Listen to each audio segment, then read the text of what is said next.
Hello everyone, we are Ernest and Melvin. Welcome to our final project for CS5242. Over the next few minutes, we are going to walk you through a neural purchase prediction model we built for large-scale product recommendation. We combine BERT-based product and review representations with a user's interaction history to rank candidate items, and we outperform two classical baselines on every top K metric we evaluated. Let's begin. Let's start with the problem. Modern e-commerce platforms have catalogs with millions of items, and a user only cares about a handful of them. The entire recommender system's job is to rank those millions of items so that relevant ones float to the top. Sounds simple, but user behavior is sparse, preferences shift, and most products have barely any interaction data. That's the fundamental difficulty we are working against. There's two classical schools of thought here. Collaborative filtering learns from user-item interaction patterns. It works great when you have dense behavioral data, but it falls apart in sparse settings and can't handle cold start items. Content-based methods go the other way, using product descriptions and review text. They handle cold start better, but their representations are static.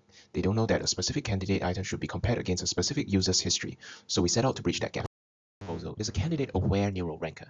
The keyword is candidate-aware. Instead of computing one fixed vector for the user, we recompute the user's representation for every candidate item we score. We use fine-tuned BERT encoders for product and review text, self-attentions to contextualize the user's history, and cross-attention to let the candidate item pick out which parts of the history actually matter. We train it end-to-end as a binary purchase prediction problem.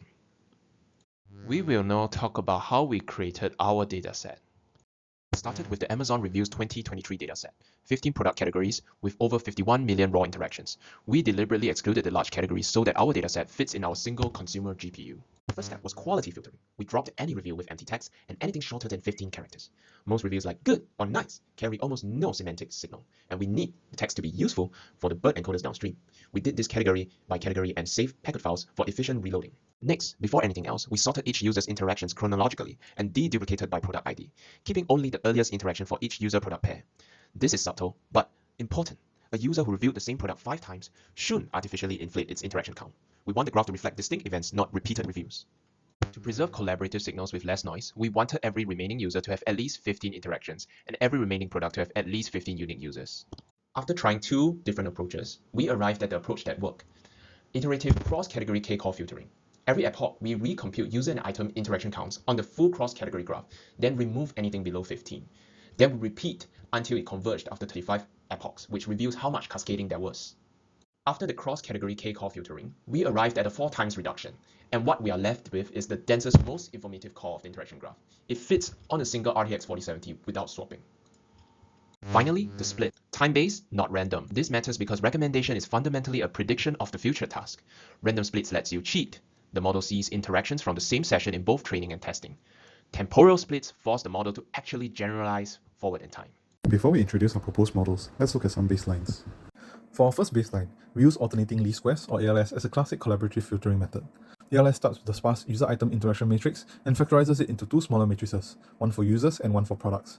Each user and product is represented by a latent vector, and the model learns these vectors from observed interactions. In our implementation, we use review ratings as a confidence signal. A higher rating gives the interaction more weight since it suggests a stronger user preference. The goal is to predict whether a user is likely to give a high rating to a product they have not interacted with before. The main limitation is that ALS only sees interaction patterns. It doesn't see product titles, descriptions, or review text. So 2 products are only considered similar if similar users interacted with them. Our neural network model addresses this gap by using text representations, allowing it to represent what the product is and what users say about it.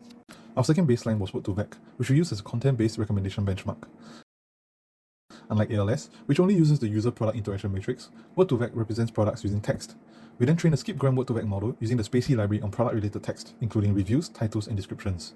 Before training, we clean the text by performing case folding, lemmatization, and removing HTML text, punctuations, and symbols. We also filtered out uncommon words and very short sentences to reduce noise. After training word2vec, we created a product embedding by averaging the word vectors associated with each product. To recommend products for a user, we averaged embeddings of the products that they have previously interacted with to form a user embedding. We then compared this user embedding against candidate product embeddings using cosine similarity, excluding the products that the user has already interacted with. The benefit of word2vec is that it can recommend products based on textual similarity, which helps when interaction data is sparse. However, its embeddings are static and not directly optimized for purchase prediction, which motivated our move to a BERT-based neural network model. We are ready to begin talking about the proposed model. Now we move on to the first part of our proposed model, the BERT-based text encoders. Unlike ALS and word2vec, we wanted to learn richer text representations from the product and review text. To do this, we used a dual encoder setup. The first BERT encoder is used for product text such as product titles and descriptions, while the second one is used for review text, which captures how users describe their experience with the product. However, we did not just use BERT as a fixed pre-trained model. We fine-tuned both encoders using triplet-based metric learning so that embedding space better matches our recommendation task. For the product encoder, the goal was to bring products from the same category closer together while pushing products from different categories further apart. For the review encoder, the goal was slightly different. Reviews with similar ratings should have similar embeddings, while reviews with very different ratings should be further apart. Since fine-tuning two full BERT models would be too expensive, we used LoRa adapters. This allowed us to train only a small number of additional parameters while keeping most of the original BERT model frozen. This made training more efficient and reduced the risk of overfitting.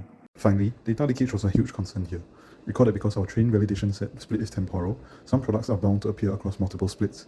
If we fine-tune the encoders on products that later appear in the test set, we've indirectly leaked test information to the representations. This is why we restricted encoder training to products that never appear in the validation or test splits, so that the model will be evaluated on future data it had not seen during training. With the text code encoders in place, let's look at the overall model architecture. After creating the BERT-based product and review embeddings, we move to the final part of our model, the neural network-based purchase predictor. The goal of this model is to predict the probability of a user purchasing a specific candidate product, P star, given the historically purchased products and corresponding reviews. First, we project the product and review embeddings into a shared hidden space. The candidate embedding, historical product embeddings, all share one projection matrix. Review embeddings get their own projection because reviews live in a different semantic space. This is necessary because the embeddings may come from different encoders, so we need them to align before combining them.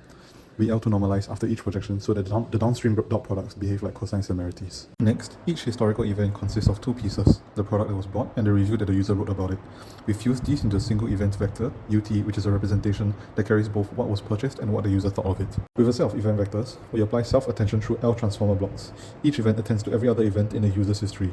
This is where the user history becomes contextualized. An event that looked unremarkable in isolation can become informative when the model sees what happened before and after it. One notable design choice is that we intentionally drop positional encodings. That means the model sees the history as an unordered set, not a sequence. This is further touched upon in the future work section later. Here's the critical step. The candidate product attends to the contextualized user history. The candidate acts as a query, while each event vector acts as a key and value. This gives us a user representation that's specific to the candidate product.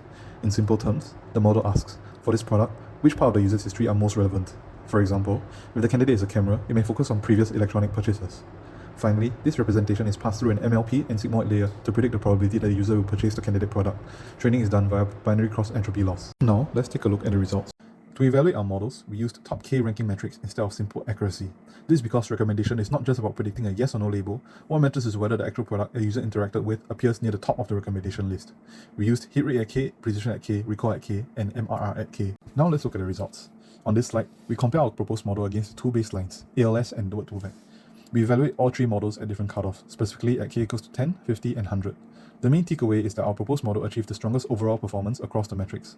For example, at hit rate at 100, our model achieved 0.391 compared to 0.193 for ALS. This means that the correct product appeared in the top 100 recommendations much more often for our model compared to the collaborative filtering baseline. This suggests that adding text-based representations provides useful information beyond the user-product interaction matrix alone. ALS can only learn from interaction patterns, while our model can also use the information from product titles, descriptions, and reviews. Word2Vec also performed reasonably as a content-based baseline, especially at smaller cutoffs. This shows that the textual similarity can help identify relevant products. However, Word2Vec is limited because it mainly captures general word-level similarity. It doesn't directly model the relationship between a specific candidate product and a user's past interactions. In contrast, our proposed model uses BERT-based embeddings together with the candidate-aware attention mechanism described earlier. This allows the model to decide which part of a user's history are most relevant for each candidate product. So, what did we learn? The first limitation. We rely entirely on a single user's own history. No user-user or item-item collaborative signals. No frequently bought together. No co-purchase graph. The Amazon Reviews 2023 dataset actually has this metadata. We just didn't use it. Integrating it is probably the single highest impact next step. Second, dropping positional encodings assume preferences are stable. If a user pivots hard from electronics to clothing, we have no way to weigh the recent clothing purchases more heavily than the older ones. For users with strong, dominant categories, we might keep recommending more of the same when what they actually want is something new. That's not good. Third limitation, we only see purchases. We have never seen the products a user considered and reject. In reality, clicks, view, dwell time, comparisons, those signals are incredibly informative about intent. A user looking at something for 90 seconds before not buying it tells you more than a user who never saw it at all. Unfortunately, this dataset does not have that data. So, the future work is clear. Plug in collaborative signals, co-purchase, user-user similarity, add recency-aware intent modeling, maybe bring back positional encodings, extend the data to include impression and clicks, and consider hybrid architectures. A retrieval stage using graph or collaborative signals to build a candidate set, with our candidate-aware neural ranker on top. That will combine the best of both worlds. To wrap up, we set out to show that combining semantics with candidate-aware history modeling can beat classical collaborative and content-based baselines. The proposed model wins on every metric at every cutoff. The gains are the largest where they matter most, at higher K and in MRR. We understood our limitations as well as discussed future work. Thank you for listening.